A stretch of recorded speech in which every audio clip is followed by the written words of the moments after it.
Good morning. Good morning. I'm so grateful that you're here with me.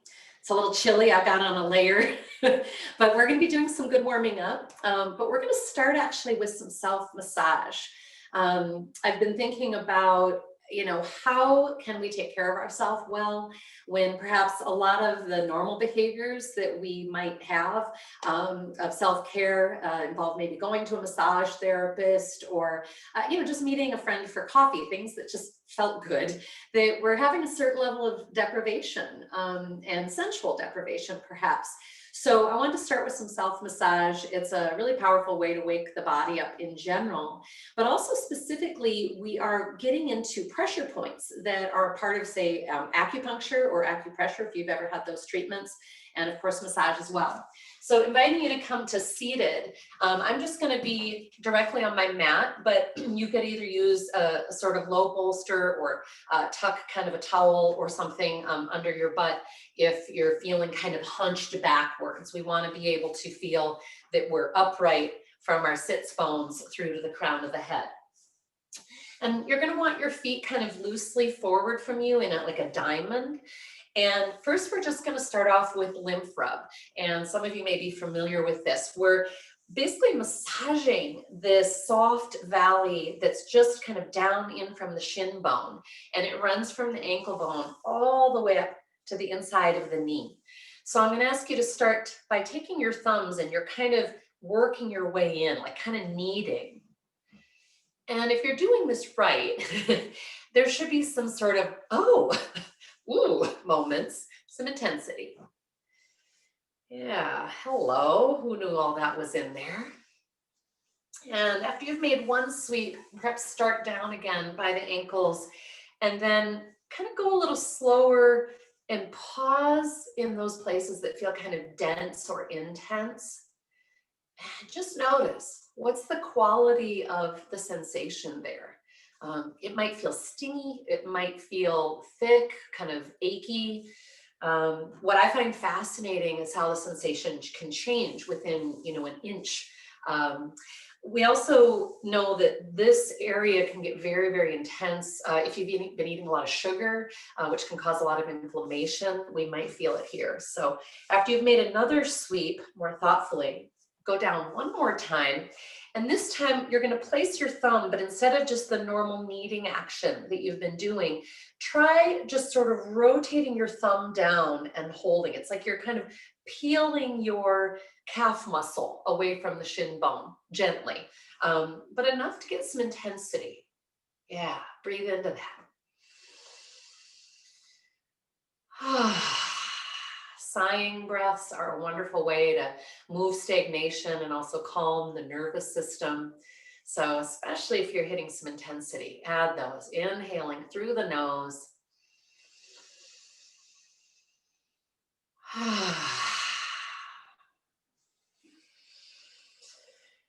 And when that is complete, just give it a kind of nice firm up and down, just squeegeeing things out. All right, we're going to go to the feet now. So if you can't reach them, bring them a little bit closer. And you're essentially going to be using the thumbs to work this kind of upper plane, meaning the plane that's facing the ceiling when you've got the soles of your feet together. And you're going to start with your thumbs right below like the ball of the big toe. And you're going to follow that meridian all the way along the inside of the arch and then the inside of the heel. And so you're pressing quite firmly. Again, you're curious, you're kind, but we also, in our yoga, in self-massage and everything we're doing today, we want to seek the edge. And the edge isn't intensity for intensity's sake, right? We're not just like pounding ourselves like, get to the edge. It's a leaning in. It's an intentional moving towards something that's, right? It's got some spice to it. And then it's evolving it with our attention, with our breath. And everyone's edge is going to be different, like what pose you find it in today. So if you find something really good somewhere and we've moved on, just stay. Again, this is, as always, your practice. No one can even see what you're doing. So the more you can tune inward, the better. All right, I'm gonna kind of just rub my feet again. It gets a little like itchy, stingy. And then I'm gonna take my thumb again, just sort of under the ball of the big toe and use my fingers to fold my toes in. I'm just kind of going like this, just to get a nice curve on the feet. Some of you I know do this also by stepping on a tennis ball, similar kind of action. All right, good. Let's bring those legs straight out and just give it a nice kind of banging onto the mat. Good, and then roll them in. So I'm flexing my feet and rotating my toes in. You might feel a good stretch through the IT band. And then rotate them out and really powerfully reaching through the heels. Whew, that feels good. And again, notice if it's different on one side. Like I can really feel when I'm doing that outer rotation, I feel it more in my IT band on my right leg. I'm like, okay, that's good information. And relax. Nice. Bringing that left foot in by your right thigh. Lean out onto your left hand a little bit. You can be on your palm, or if that bothers your wrists, just adjust always. And if you can, grab your big toe with your middle and index finger, like slide them through. If that's awkward, you could grab the outside of the foot or the ankle, or you could put a strap or like a scarf right around your foot, okay? But we're just gonna be bending that heel in and then straightening it to the sky. It's a little like the half straddle that we do on our back sometimes, along with Happy Baby. But I like this as well because there's an invitation to really open the heart up to the sky or your ceiling. Notice what's up there. Breathe. And the next time you're up, maybe hold. See if you can really straighten the leg. And then draw your foot a little towards the ceiling or the head. Just sort of say hello. Yeah. And release. Good. Bring that one in. We're going to lean out on the right hand. Bring that right heel in by the butt. Grabbing that left foot or leg, however makes sense. Trying to keep the shoulder heads rotated down. So there's just a great deal of ease in your neck. And again, straightening and bending. However this looks, again, think of it as a massage, right? You want your massage therapist to adjust based on your input, like a little deeper, a little less intense. How about over there? So that's your job. And breathing. Generally, we breathe through the nose, in and out in yoga, but I often find some good sighs or groaning through the mouth is really useful. Okay, hold, reach the heart up and your vision. Draw the foot a little closer to your head, again, leaning into sensation and release. Awesome. We're going to bring the left foot into the butt again. And I'm going to take the right leg kind of into my arms, like I'm cradling it. So I'm going to grab the right foot with my left hand, I'm crossing over, and then my right arm is just there to kind of support. And we're doing what we call good foot. I remember when I learned this at Kripalu and we all kind of just started giggling. You're like, oh, good foot, thank you, yeah.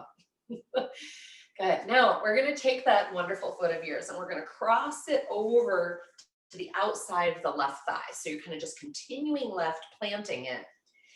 You may not be able to get your right butt cheek on the floor, and that's fine, but it's when we're ready, kind of reaching it towards the floor that might give you more stretch.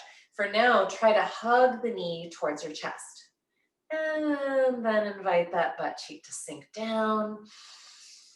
Inhaling through the nose. You might start on the exhale, adding what I call that compression exhale. Belly towards spine. And this really gives us power at our center. And when our center is engaged, by the way, the rest of the body feels like it's safe to relax, to let go of some of its stored tension. So big inhale. Let's do one more. Exhale, drawing the knee to the spine. Ujjayi breath, that nice throat contraction that makes the kind of sound with your mouth closed. And release. Help that good foot out of there. Lay it down now, out and flat to the right, so you're in kind of a half straddle. So I just sort of uncrossed that right foot and plunked it down to the right. And then I'm just gonna kind of press my lower belly towards my upper thigh. As I reach my heart towards the wall that's kind of in front of me and to the left a little bit. And this is, excuse me, to the right. This is important. I don't want to be curling my head towards my knee.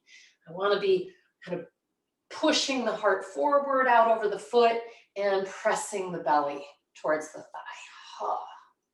Remember, you don't have to have your legs straight necessarily to get the hamstring stretch. In fact, some of you, if you bend your knee a little bit, but still have that foot really flexed, you might actually get a better hamstring stretch. And when that's complete, release, bring the right foot into the left thigh. And the main thing is that you do both sides, but however that makes sense in your world. You're gonna then grab a hold of that left lower leg. So my right hand's gonna grab the left foot. My left arm is gonna come around the knee, shin, however you wanna do it. I kind of end up hooking my elbow, if you will, a little to the outside of the knee so that I can cradle the leg. And good foot, oh, hello. Thanks for carrying me around in this wild world so reliably. We're gonna do some nice stuff today too that really helps anchor our grounding better, that allows us to really anchor through the full foot bed. All right, when you're ready, cross that leg across so that I'm planting my foot to the outside of the right knee on the ground. And then I'm just gonna kind of practice kind of sitting my left butt cheek down towards the floor. Just notice, is this side different? Then we're gonna add that intensity of the pull of the knee towards the abdomen. Big inhale, root and reach. Exhale, belly to spine, ujjayi. And bring that thigh in towards you as you sit that left butt towards the mat again. And some of you might find, if you're not getting a great stretch here, you could hook your right elbow around your left knee. That'll give you a little more power. You could also rotate your torso a little left. That might give you some intensity that you're looking for. You might have already noticed this is a lot like our reclined pigeon, kind of just another way to get into that glute and hip and piriformis area. When you feel complete, help that foot out of there, plant it out to your left in a half straddle. Good, nice inhale, root and reach through the spine. Exhale, rotate left. That foot is flexed, and I'm going to press my lower abdomen towards the thigh best I can. Now, if I notice that the stretch is arriving right kind of at the back of the knee, that's not what I want. I want the belly of the hamstring, that meaty part, to be getting the stretch. So that's where I would lift the knee a little bit, but keep the heel flexed and using some nice core power to draw the belly towards the spine. Again, just the lower belly, not the chest. And then another thing you can play with is you can rotate your toes a little left and right. Just subtle, doesn't take a lot to find that edge. I think of this as treasure hunting. Breathing into it, say hello. What is the quality of the sensation? Hanging there for a couple more breaths, hanging out with this intensity. Again, you could even use a strap or a scarf or something here if you wanted, as I suggested before, like hooking it on the foot if that feels better. But again, we never want to just use the arms and forget about the core. The core is the main important thing here. All right, release. And oh, this should feel so good now. Go ahead and lie back on your mat, preparing for bridge pose. It's a wonderful counter to all that opening and stretching we did. Plant those feet, work the shoulder heads underneath a little bit so your cervical spine is not pressed into the ground. And when you're ready, press the hips up towards the sky. Oh, and I like kind of releasing and re-engaging. If things are pretty intense this morning, you might just release all the way down and then return. You could add a block, of course, in between the thighs that'll help you maintain that inner thigh pressure. And this is a first good pose to notice, in fact, what's happening in your feet. Is the weight in the full footbed, inner or outer. Usually it would be outer footbed or full. Rarely do people have it on the inner. I want you to notice what happens if you shift your weight to the outer foot on purpose. What you'll notice for sure is the knees tend to go out a little, but also I all of a sudden feel really kind of weak and stressed through the low back. So don't stay there. Re-engage those inner thighs. And now I can also feel my core strength. Boom. So that's the place from which I want to explore bridge. Whether you pump up and down for a few more breaths, or you decide to hold, maybe with just the upper arms anchoring, or perhaps intertwining the fingers behind the back in Yoga Mudra. If you are experiencing any pain, go back to the last place where you could explore intensity, but it was good. One more long breath in. See if you can bring it into the outer ribs and the upper chest. Is there more inhale? And when there isn't, slowly, slowly come on down. Knees to belly. Marvelous. And we're just going to go into a little spinal twist here. And if your back is really sensitive today, you might want to start on your side body and embryo. Otherwise, you can come from the center like I am, just rotating your knees down to the left. Feet are flexed. And then I'm going to explore reaching out through my right arm. And I think of this also like self-massage. It's just, if you sweep your arm up above your head, and maybe you even want to sweep it across the body and then open again. You might follow it with your head. And if it feels inspired, you might straighten that right leg, maybe supporting it with the hand if you can make contact.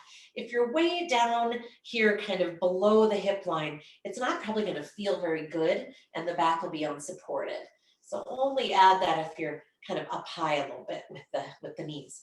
And then as you're ready, switch to the other side and explore. Ideally, this pose, we could do this pose every day. It would be great, but it would be different every day, right? Our body would tell us, oh yeah, that angle. And of course, our challenge always breathing into it. So inhaling, asking, is there more? And what happens when I get that last like 5 or 10% of inhale? Where does it stretch me? Maybe you extend that left leg, perhaps even connecting with your right hand, or again, you could use a strap or a scarf. And when that is complete, come on back. Good. And you might do a nice little just rocking side to side. So we're going to come into robot. And this is a fun pose. We can do both arms and legs at the same time. However, if this is new or you've not done it regularly, I really recommend you either don't use the arms at all, keep the hands on the low belly for awareness, or they're just straight up and they're staying still. You're not moving them, at least to start. Okay, we're going to take our knees slowly away from us, working towards a 90-degree angle with hip bones and knees. But as we do this, we want to anchor our abdomen and then therefore our lower back. I mean, it is in powerful contact with the earth. Big inhale, exhale, slowly taking those knees away until you feel some engagement. There's some effort, but you're not surviving and you're not releasing your low back or feeling any pain. If any of those things are happening, then you need to bring the knees slightly back towards you. But ideally, they're straight up from the hip bone. Long inhale. Exhale, reignite your root of your back and slowly hinge the hip to take one heel towards the floor and to slowly come back. And continue there, inhaling slow, deep and wide, exhaling, rooting, taking the other heel towards the floor. And you don't have to touch down, but if you do, it's just, again, a light touch. You're not relaxing the leg or the foot, you're maintaining that 90-degree angle. Something else to be aware of as you do a few more is what's happening in your neck and shoulders. It can be really easy to accidentally tighten through there to compensate, and we want to keep telling it to stay soft. So you might roll your head side to side. Again, you might bring the hands to the belly so that your intelligence is really there. And if you've been going steadily at this point, you might be ready for a little break, knees to belly, and it's good to roll out the ankles. When we flex them, it's wonderful what it does for our core stability all the way up into the inner thigh, glutes, and so on, but it can get a little much if we keep them flexed. I'm going to offer us to do that just one more round so you could explore. You've probably been figuring out what's right this morning for you. And again, you might find that arms up helps you stay more relaxed in the neck.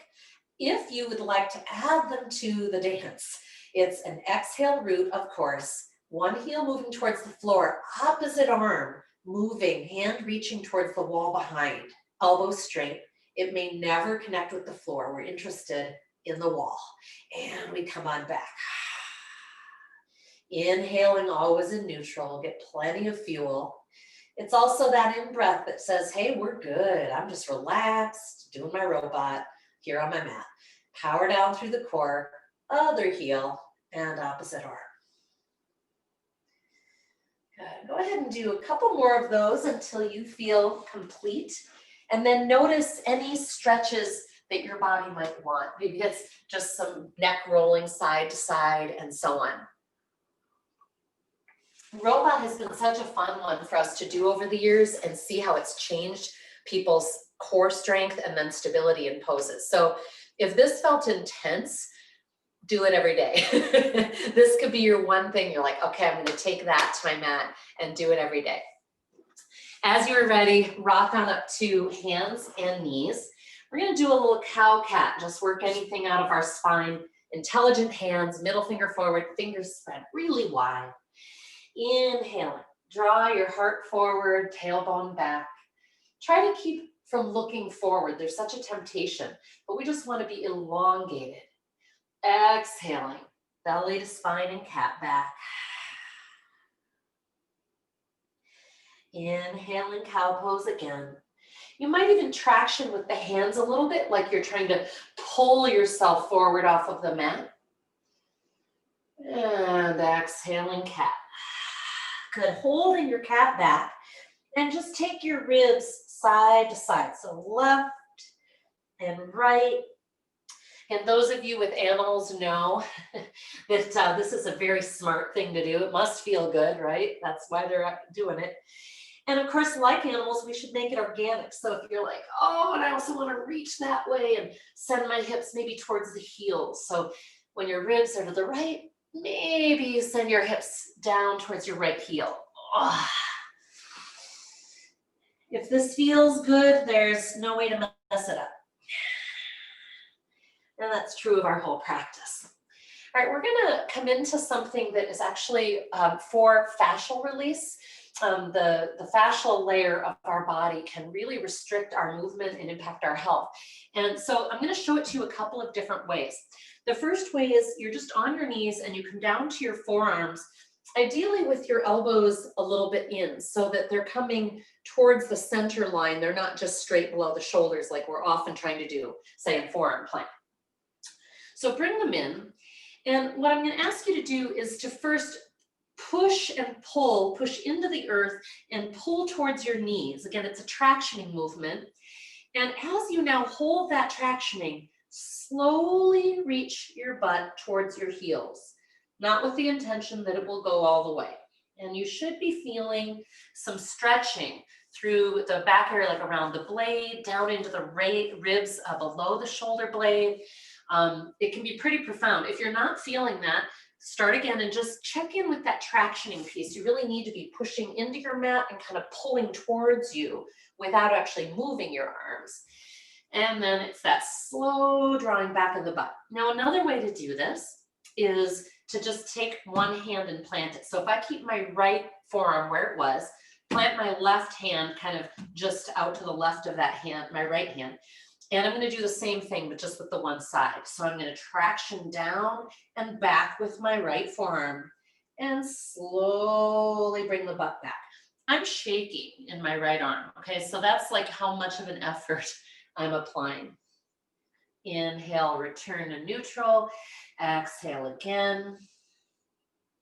And when you feel ready, you can switch to the other side. You might be like, oh no, I'm going to do this for another 5 minutes. You certainly can. Bring that left forearm down. Right hand is out, just kind of a little to the right of that hand. And I'm going to push down to the earth and drop back towards my left knee as I slowly press the butt back towards the heels. And of course, always taking plenty of time to inhale in neutral. And what I'd like you to notice as you do this, is there a different side to side? I can definitely feel one, which is not surprising. I would have expected it. But that's a really wonderful opportunity to go, wow, I am really weak in this side, or what you think of as weakness or shows up that way may actually be because there's such a binding in the fascial layer that it's not allowing our lat muscles to work properly. And these, by the way, these side guys, they are so much responsible for our shoulder girdle stability. So any of us who have had shoulder injury or have concern about keeping our shoulders safe, this is a great place to give your attention and see how that felt to you. When you are complete with that, go ahead and just work it out. Kind of sweep that right arm up like we do in Thread the Needle. I just want you to sweep it up and return it. I'm just sweeping and returning. If you want to go into Thread the Needle, you could do that as well. And I'm gonna sweep the left arm up and return. Good. We're gonna come into our first downward facing dog of the morning. So for me, a pose I do almost every day. It's so wonderful for opening up the shoulder girdle and stretching the back body. So curl those toes under, use your core like you do in cat back, and send the hips up and back. And you might right away just start going organic, right? Pedaling the heels towards the floor. You might take your hands wider than your shoulders. That'll create more neck freedom. You can also take the feet out to the side. I love doing that where you can kind of even press your chest towards your opposite wrist a little bit. Be careful if you've got some shoulder injury or instability. Go very slowly, of course, so you're just lovingly exploring what's there. And then we're going to walk the hands back to the feet. Slowly, nice core support, and fold. Maybe your feet are near one another, like in classic ragdoll. Maybe they're in more of a little straddle. Just enjoy and let your torso sort of wave and sway back and forth. This is a challenging place to get breath, so we've got to be more loyal, more determined. So as you're inhaling, ask, is there more? Exhaling, belly to spine. Good. On your next inhale, slide the hands up the shin bones and extend the spine. So you're kind of a jackknife. And then exhale, drop the butt. Again, your feet might be closer or wider, wherever you're at, it's great. And just bring those arms forward. If having the arms forward is bothering the neck at all, drop them down. And you can even use them to help you when you decide to come up. Good. Bring the fists behind the butt. So I've just got them right here to kind of either side of the sacroiliac area and press the pelvis forward. Release and press. And release and press. I'm so glad to be here at the mat with you today. It's just really awesome. All right. So we're going to come into our train tracks. And I know some of you have done this before and have really reported like, wow, this made a big difference. So I'm going to come to the front of my mat. I've got my feet just, maybe 6 inches apart. You want them in alignment with your hip bones here, your as-is bones, not to the outer flesh of the hips, all right? And check that they really are straightforward. A lot of us have a little bit of a turn outward, which, can be really natural when you walk and so on. But doing this train tracks can really help us evolve any unhealthy rotation that maybe isn't serving us. So it'll be interesting to notice.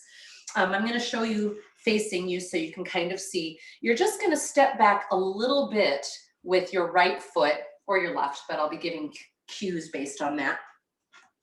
And I want you to ever so slowly try to set your right foot down in the train track, right? So there was 6 inches between when they were together at the front, and now that you've stepped back just a little bit, you want that same 6 inches, so you're not on a balancing beam. But I'm going to take my hands on my hips for balance and look underneath and see, oh, my heel is actually a little to the inside. Nothing like it used to be, by the way.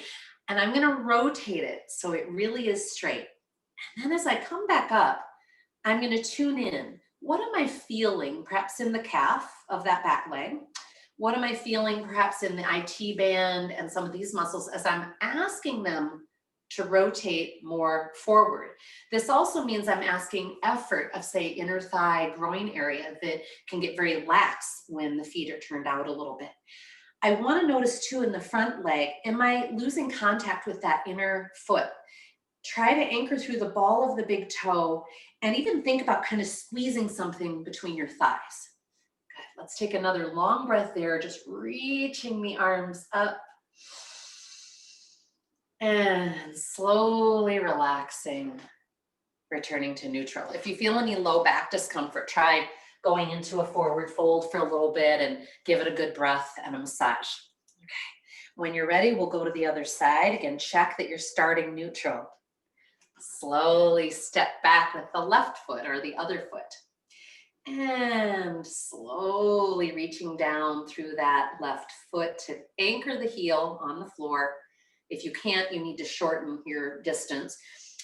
Hands on hips as I look underneath and see, is that heel truly straight back? If not, I adjust it. Coming up, notice, again, what's in that calf of that left leg or in the thigh muscles, maybe even right into the hip flexor areas. If you are desiring more stretch, you could kind of scooch your right foot forward, kind of inch it forward. And then as you're ready, big in breath, reach those arms up. And slowly relax, feet back together. Good. We're going to step sideways on our mat in straddle.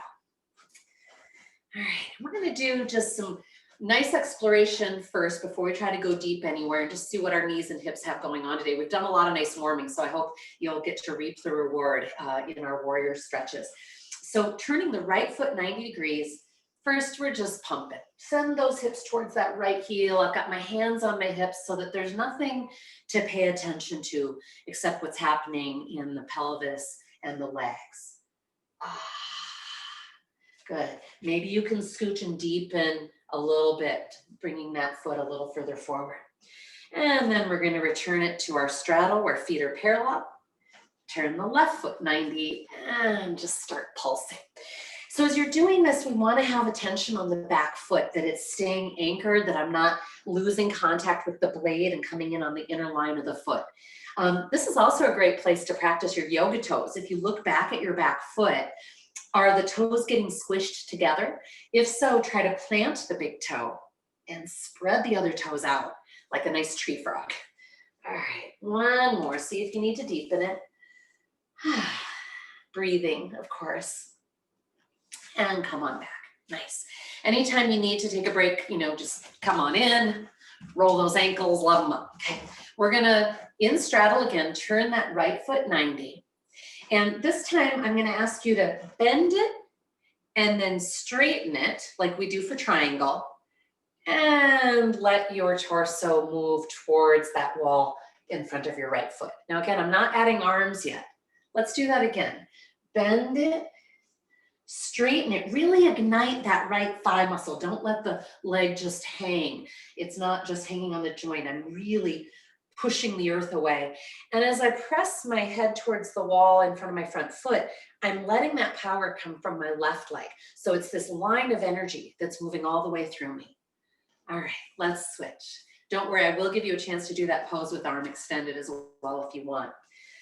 Bend that left knee and straighten the left leg to move your torso towards the left wall. Bending and straightening. It's a wonderful form of root and reach that's happening from my right foot all the way through the crown. Try to notice if your torso is maybe a little forward of your body or of your leg, and try and draw it back. Same thing with the head. Often if you just kind of think about those areas. They'll help you know if you're truly neutral. And come on back. Good. Bring those feet in a little bit and fold. Oh, nice. And just going organically a little side to side with hips. Nice. And when you're ready, drop that butt, root and rise, big butt squeeze, maybe lifting the heart and head, exhaling, prayer hands. Find that long breath in, asking, is there more?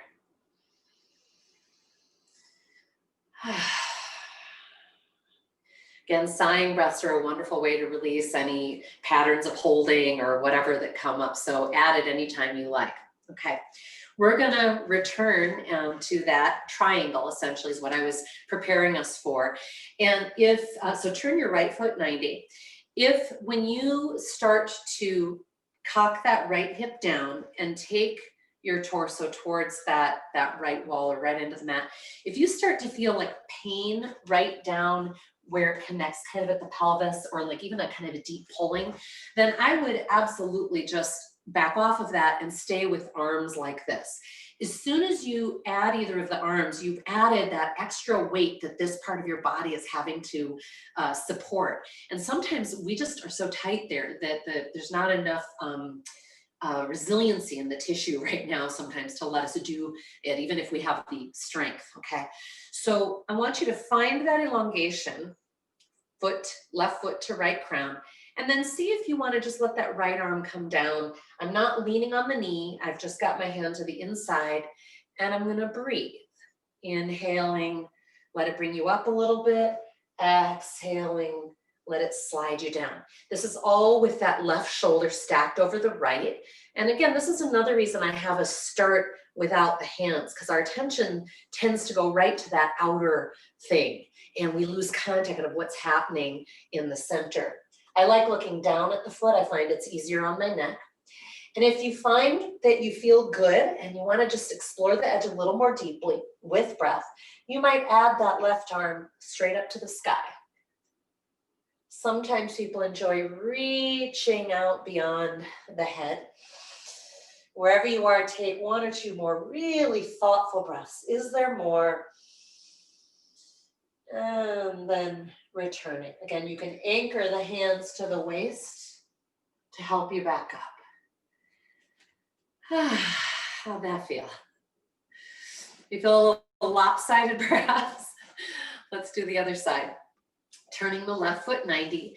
And generally, the wider your feet, the better this is going to feel. I mean, don't overdo it where you feel like, you're hyperextended and you've lost your base. But I sometimes see people take a pretty short stance, and it's kind of awkward. You get kind of impingements in here. So if you are able to comfortably explore deepening that stance and you're still anchored with that back foot and your knee is still above your heel, go for it. Then when you're ready, straighten that knee, fire up that quadricep. If you're not sure what I mean, kind of let your joint go pump towards the floor, and then engage your thigh muscle and see how your knee kind of pops up. That's the proper alignment. That's where the joint is safe. If you haven't already, begin extending through the crown away from that right foot. Breathing, checking that right shoulder, rotating it back and down. That rotation is actually a huge part of what gives us the gift of this pose. So make sure you really are drawing that shoulder back so they're stacked. If you'd like, you're going to add that left hand just lightly touching on the inside of the left leg and exploring with breath. Inhaling, is there more? Make sure to kind of come up enough. If you can't breathe, then you're past your edge. That's how we define it. And that's how we know that our body's just kind of contracting to help us survive. If it feels appropriate, try adding that right arm straight up or straight out beyond the head. And there are versions of this pose where you can use a block to rest that left hand on and stuff. But I really prefer people to focus or practice first on just using the strength of their body. So maybe we don't go as far, but we really know what's happening in our body, what parts are working. When you're ready, come on down. Whew. Bring those feet in a little bit.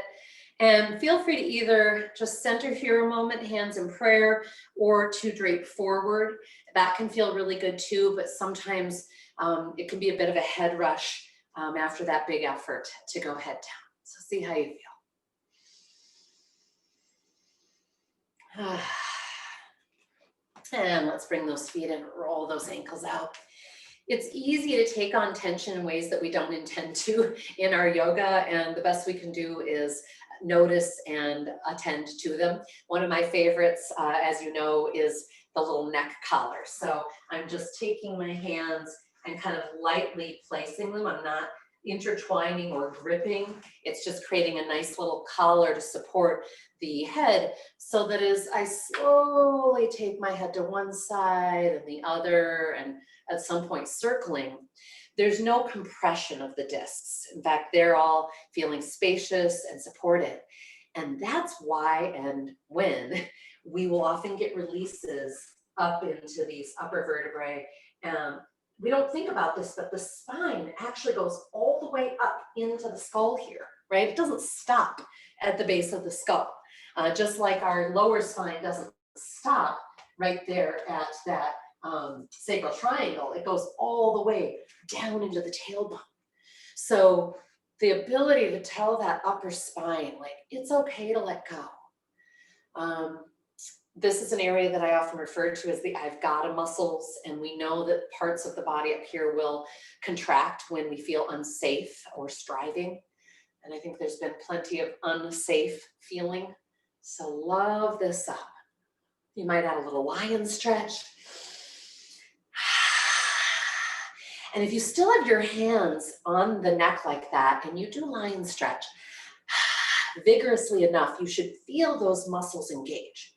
And that's another great reminder of the connection, for example, between the jaw area and those neck muscles. So if you're someone who kind of contracts or grits your teeth when you're nervous or upset, it's going to impact that whole kind of girdle. So really love it up, invite it to be soft. Good, love out your hands. Oh, love up and shake out, that's kind of what I meant. Love out your hands. Good. And I want to explore just a little yoga mudra. And I know this isn't always comfortable for everybody, and I want it to be fruitful. So if you go to intertwine your fingers, palms facing each other, and you can't get your shoulder heads to rotate down and back if they're kind of stuck forward, then you definitely want to grab a hold of a scarf or a strap.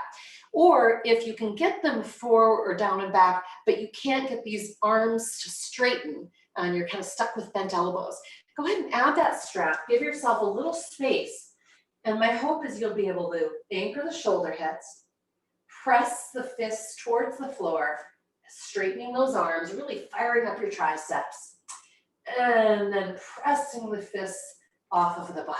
And so you'll get a little shoulder blade sandwich as you're doing that. There's also a wonderful opportunity to breathe right here through your heart space. Yeah. I've been thinking a lot about breath and how breath has taken on even more intense meaning in this past year of 2020. And so the act of returning to deep breath and filling all these parts of our breath space is a really powerful way to release stress and some of those patterns that we've taken on. And it's also a great reminder of what a treasure one good deep breath is and being alive. And I'm glad we are, and we're here together. When you feel complete, let that go. And we're just going to do a nice counter stretch. This is like a standing thread the needle. If some of you already did thread the needle a little earlier, notice if this feels different, and maybe one version's better for you than the other. I like crossing and then sometimes rotating down a little towards that hand, and noticing that stretch that can come through the shoulder and the ribs. Again, when we did that tractioning to release the fascial layers in the shoulders, some of you might have felt some similar stretching. And when you feel complete, we'll switch. Always adding any little, again, organic amendments that make sense for your body today in this practice. Filling this shape with breath.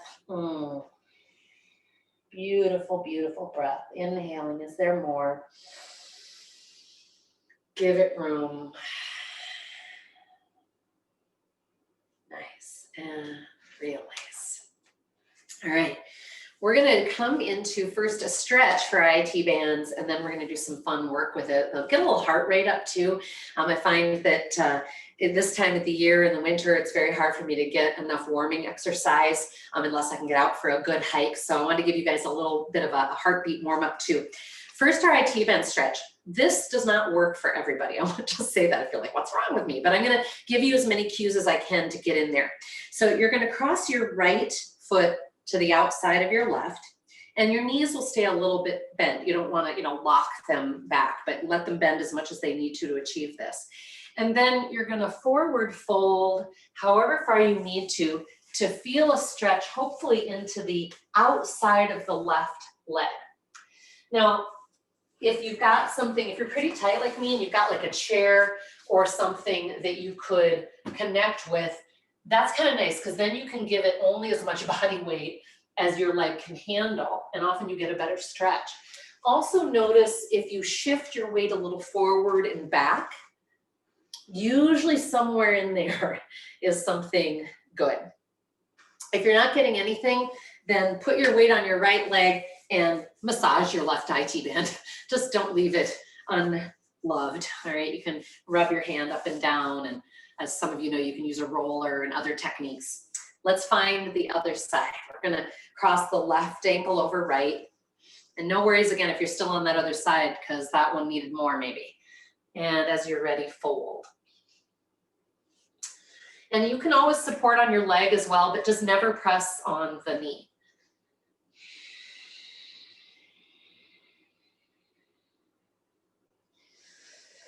Deep breath, always giving the inhale room, exhaling. Again, the more you use your core muscles to draw in and create that fold, the better stretch that you're going to get. And when you're ready, you can come on out, give it a shake.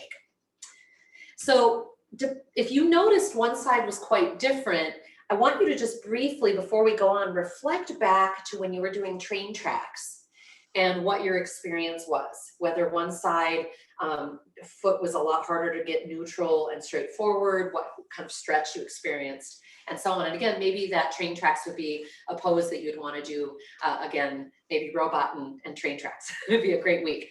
All right, we are going to come into a little bit of a straddle again, not like the widest one you ever saw. I've only got my feet, maybe 2.5 feet apart or something. And I'm just going to start by kind of tick-tocking back and forth, kind of raising one leg at a time. And ideally the heel flexes. So each time my foot lands, it's very alert. I don't have any floppy foot going on.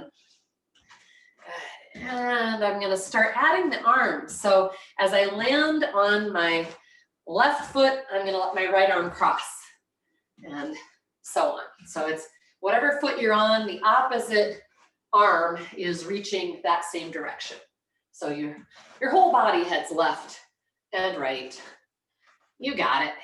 And at some point when you're ready, you're going to pause on whichever foot you're on and try and hold. Breathe and go back to the other side. Hold and breathe. And now go back and forth again, tick-tock. So I'm going to start becoming aware of my back arm as well. It's kind of coming into a nice sort of reach behind. Oops, there we go. And when you are ready, land and hold. Release, land and hold. Do that a couple times.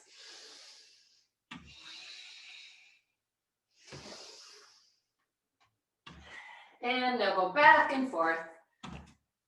Back and forth. Last time, land and hold. Breathe, enjoy, wobble. Land and hold. Breathe, enjoy, wobble. And release. Good. Go ahead and fold. Just take a little break in that low back. We're going to be coming towards the front of the mat with the hands to transfer into downward facing dog. You don't have to get there this way. Of course, you could just go hands and knees to table. When you're ready, plant those hands, send that butt up and back, And I'm going to ask you to settle into downward dog for a few breaths. Now, this might be challenging right now. I can feel my heart rate is up, and of course I'm talking, but I'm hoping that you can tune in slow, deep and wide with the breath. Drishti gaze, so your vision is back between your feet. Hello, heartbeat. And of course, we're in an inversion. And if this is just too much, you feel dizzy, you've got high blood pressure, this isn't right, then come into child's pose instead. Take this as a resting pose. Otherwise, if you can, if your shoulders are bothering you, also come out. Otherwise, if you can, engage a little more intentionally through the hands, particularly the index finger and thumbs. Just a couple more breaths here. Rotate those shoulder heads out away from the ears and down your spine. Use your powerful core, drawing into your body to send those hips up and back, and use that power to encourage the feet towards the floor, the heels. We don't care if they ever get there, by the way. Breathe. If you want to do one more breath, two more, three more, you can add a sigh. Maybe you're smiling lightly, so that here you are in this intentionally intense position. Upside down, heart rate, a lot of core work, a lot of upper body. Can you soften into it? Can you lean into it? When you feel complete, settle out into your resting pose. If that's child's pose on the knees, butt towards the heels, great. If your knees don't like that, you might be in ragdoll instead. We're looking for a place to rest, or maybe you want to come up into mountain prayer hands. Tune in. Inhaling, find the gap. Exhaling, find the gap.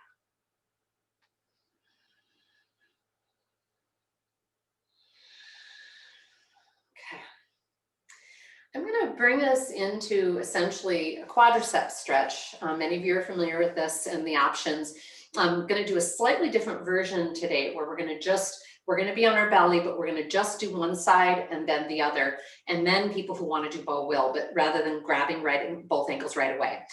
So it'll be more like what you folks who do standing will be experiencing, where it's just one at a time.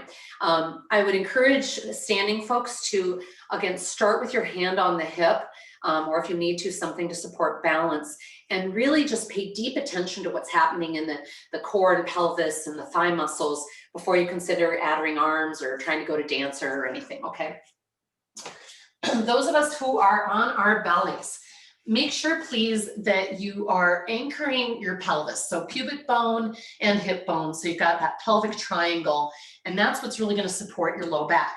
The other thing that is supporting our low back is that we're not trying to push ourselves up or back. We're actually thinking about our heart going forward. So there's always space in the spine.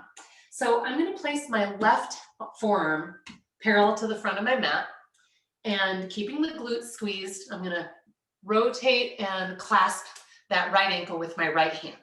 Okay, I'm going to give you an alternate hand position too in a little while to practice for fun. But otherwise, right here, make sure that knee isn't winging out to the right. Bring it back into that center plane. Breathe and draw the heart forward. Exhale. You might relax a little. Again, inhale, raise that heart up and forward. And as you're doing this, the more you bring that ankle towards the butt and the more you squeeze your butt down, the more stretch you're going to get through your quad. All right, and let's switch sides. Right forearm plants parallel to the front of the mat, shoulder heads down. I'm going to bend that left knee and clasp my left ankle with my left hand. Anchoring through pelvis still. Inhale, draw the heart forward. Exhale, return. And again, up to you how firmly you want to draw your left ankle towards your butt. And release. Turn the head to one side. You might rock the hips side to side, or if you're again standing, you go into ragdoll, do some standing hip pumping. Somehow just release any tension you might have taken on.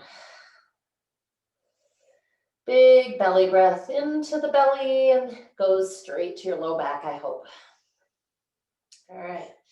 Anchor the pelvis again before you even begin to come up on the forearms. We're going to take the left forearm parallel. I'm going to bend the right knee, clasping with the right hand. Now, an alternate clasp is to rotate, bring my hand up over the toes and down to the inside of the foot. So it's encouraging a further opening through that right side of the chest. So if my hand was on the outside of the ankle, I go up around the toes to the inside. Okay, this is important. You don't want to do this weird double twist thing that people sometimes do. So outside ankle, up and over the toes, inside. If this feels anything but good, don't do it, okay? But then as you're ready, you're going to press towards that half bow essentially. Now we're pressing the ankle into the hand. Feel free to try it with both hand positions. One might feel significantly better. Drawing that heart forward. You might also press the ball of the foot towards the sky. Make sure those glutes are there for you and release. You might even get lucky. You might have gotten the stretch way down into that deep psoas, that right abdomen by the hip bone. Right forearm plants. Bend the left knee, reach back for that left ankle on the outside, or go up and over to the inside of the ankle. See how this shoulder and maybe your bicep tendon and elbow are feeling about it. And again, you might return to that more classic hand position on the outside. Either way, squeeze the glutes, work your thighs towards each other. It's just like in bridge pose, how we squeeze a block or imaginary one. And then pressing that ankle slowly away from the hand. Slowly away from the butt into the hand, I should say. Breathing, you might send the ball of the foot a little towards the sky, although if you feel any back tenderness, don't do it. Big breath. And release. Turn your head to one side, rock the hips. If you need to, child's pose. But I'm going to take us into full bow now with both hands. And as always, breath is the emphasis. This pose is really challenging to get deep breath. You might still be recovering yours from the half bow that we did. It will be a faster breath. You won't be able to make that slow, deep and wide. It's going to be faster. But notice if you are determined for deep breath, the breath will fill the part of the body that's available. In this case, that's going to be more your side rib area because you're on your belly and your chest is being pulled tight by the arms. So it's kind of fun to play with that, a little treasure hunt. Anchor the pelvis, reach back for both ankles, or if this doesn't work for you, you could redo what we did. And again, you might have the hands on the outside or moving them to the inside. However, this for a lot of people will make their ankles wing out. Not worth doing. That's taking your body way out of alignment. Flare those yoga toes. And as you're ready, let breath create the pose. Inhaling, ankles press back. Is there more? You might soften it a little on the exhale or all the way back. Inhaling, letting those shoulder heads be drawn back. Nice and long through the neck. And exhale, let it go. One more. And release. Keep those glutes contracted as you press back, child's pose, and settle in.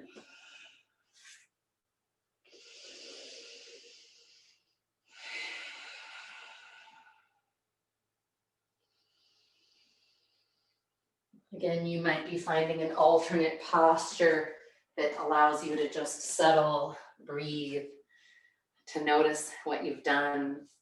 I find these resting poses are also a great place to make mental note of something you might have learned about your body so that you're able to take that information into the rest of the day and reflect on it. And those little treasures of information are often what help us figure out a pain pattern or a tension pattern that's not serving us and how to adjust it.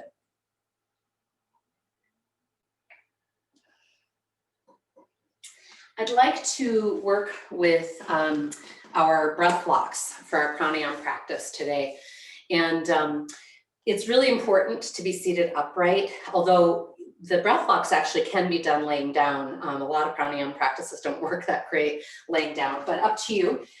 You could just simply be seated on a chair or couch or ottoman as long as it allows you to be upright and that those knees can be straight forward to the hips.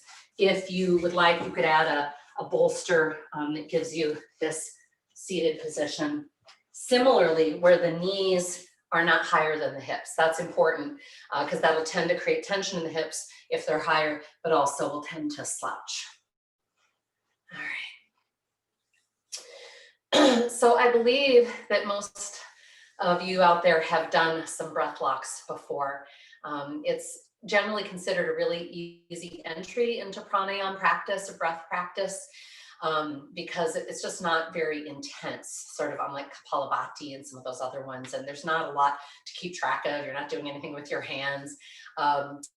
So in that sense, they're not intense. However, I have had so many people over the years share kind of like, am I weird? But wow, I feel really nervous when I'm holding my breath out or in, for example. And the answer is no, you're not weird. I hear that from seriously like 1 in 5, not that it was an official survey, but it's really been interesting to notice, and that it's not the same for everybody. For some people, it's the holding the breath in, which by the way, then your inhale is expanding in your body, or it's the holding of the breath out where there's a vacuum and there's that sense of no breath inside. Some people find that nerve-wracking, other people find it very peaceful. So see this, if you will, as a bit of an experiment. There's nothing to achieve. There's nowhere to get to. This is not a contest to hold as long as you can. And in fact, I challenge you to be very discerning. What we'd like to do is to hold the breath past whatever our initial instinct is to break the lock, but not to hold to the point where when we do release, we're like, or, right? It's just that subtle noticing, I can't soften around this experience anymore. That's where you're going past the edge and you want to stop, right? So find that nice upright spine, nice supported core, really soft in the neck. You can add a little mudra if you would like, of the index finger and thumbs touching, the other fingers anchoring together, or you can just have your hands nice and floppy. All right. When you're ready, please gather a long inhale through the nose. Exhaling through the nose. And hold out. Hold the breath out. Remain soft in the neck. Begin to notice the subtle sensations that accompany this. Can you soften your throat, jaw, eyebrows? Holding just past that initial instinct, get very discerning. When you need to breathe, inhale and hold in. Internal breath lock, internal kumbhaka.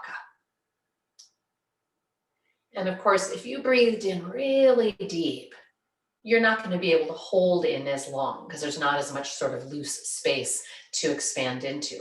But again, that's fine because this is not a contest. We're interested in that edge place and that we get to experience that regardless. You'll experience it faster if you took in quite a lot more air. If you just sort of gently inhaled and held, you might hang out there for a long time, sort of suspended. Again, holding only until that edge and then releasing the lock. Let's take a few moments, just breathing regularly to observe what that was like. Did it feel peaceful? Did you feel kind of tense or nervous or anxious? Let's continue. So as you're ready, moving into a few rounds of your breath locks, your timing. Gathering inhale and then beginning the locks with the exhale. So exhale, empty, hold out, external kumbhaka.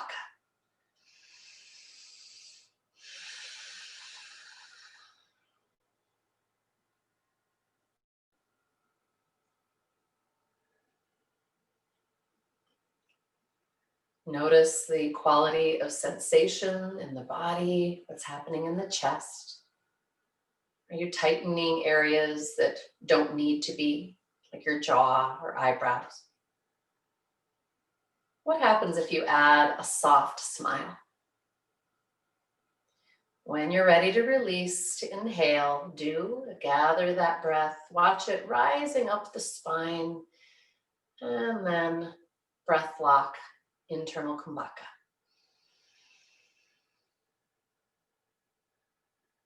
You might have the tip of the tongue connected at the roof of the mouth, behind the front teeth. Please have the rest of the tongue soft, like you could hold something delicate, a little flower perhaps, in the mouth.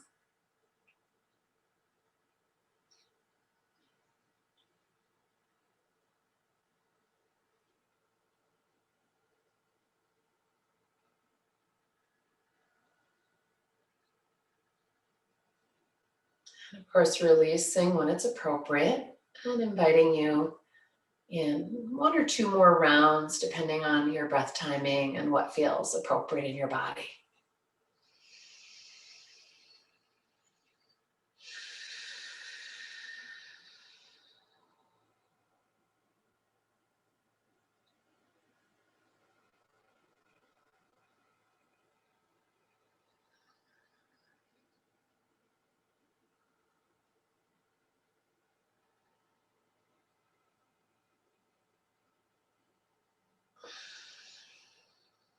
When that last round is complete, and inviting you to reflect, kind of gather any jewels of wisdom, of insight.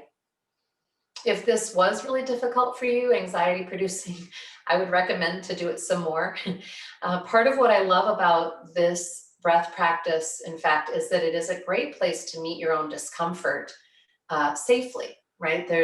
You can remind yourself, I can breathe whenever I want. There's no one here in control but me. So it's a safe place to dabble in your own discomfort. And that's often the only way that tensions and patterns release. If we always just sort of, la, la, la, la, la, try to ignore them or run away from them, they don't tend to evolve.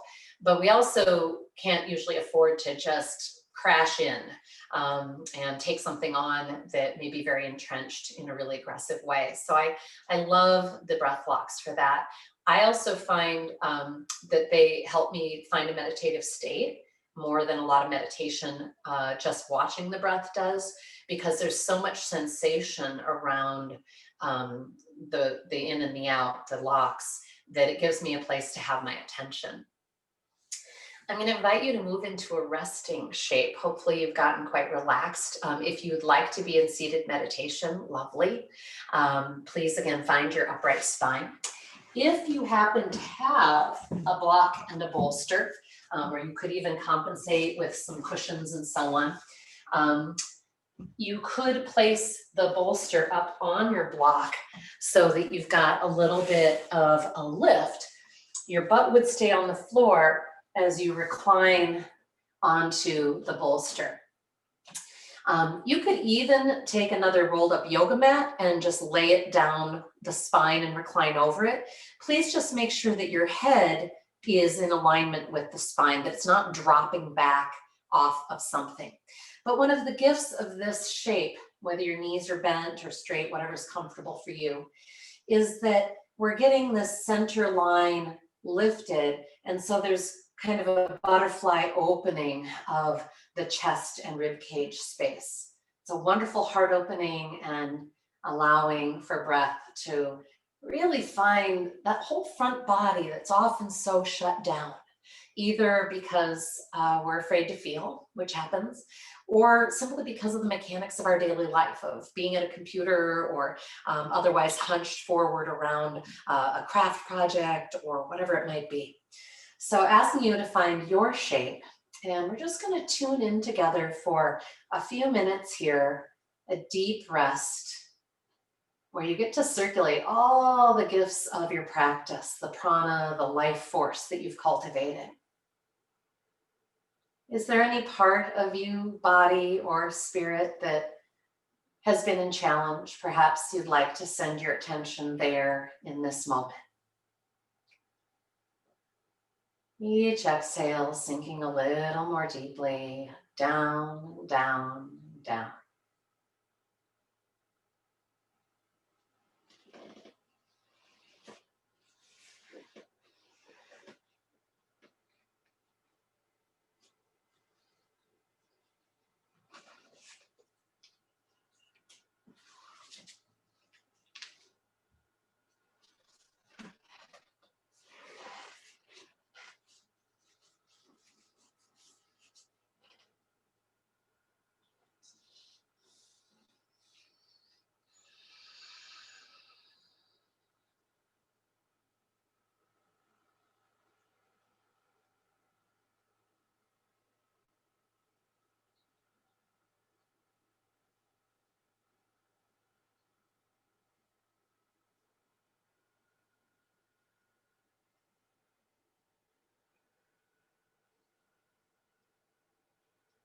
Notice if your mind wanders off and return it back to this amazing body of yours that holds your being. It holds so much wisdom.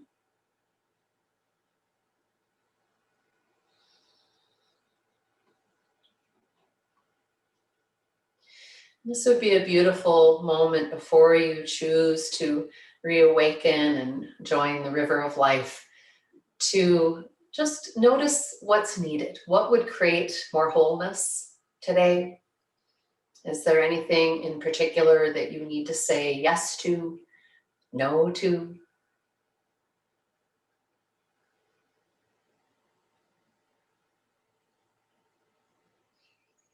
I am so grateful you said yes to your practice today with me on the mat, with our fellow yogis. It's a great honor and a pleasure to be with you. If you're feeling deeply restful and introverted and you want to just stay in Shavasana, you're welcome to even tune me out. Otherwise, if you feel pretty awake and ready to move on with your day, I want you to start stretching and kind of re-exploring your body. Just notice, again, that self-massage concept that we started with. Oh, what's in your wrists and your arms and your side body and your neck. Oh, if you had some sighing breaths now, is it different than when we began our practice? My hope is yes, that it's a little less laden, that we've moved so much stagnant energy that even our breath is lighter and deeper. Thank you again so much for being here with me today. If you'd care to join me in Ohms, please do. First, gathering your long inhale.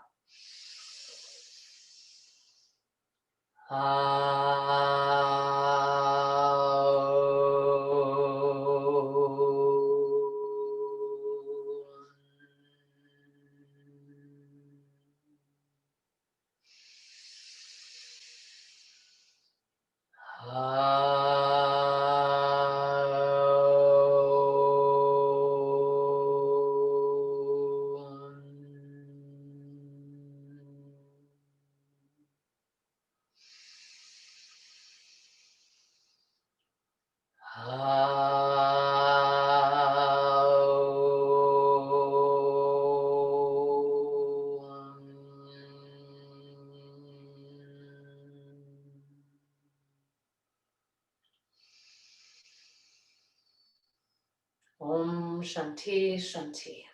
Om Peace Peace.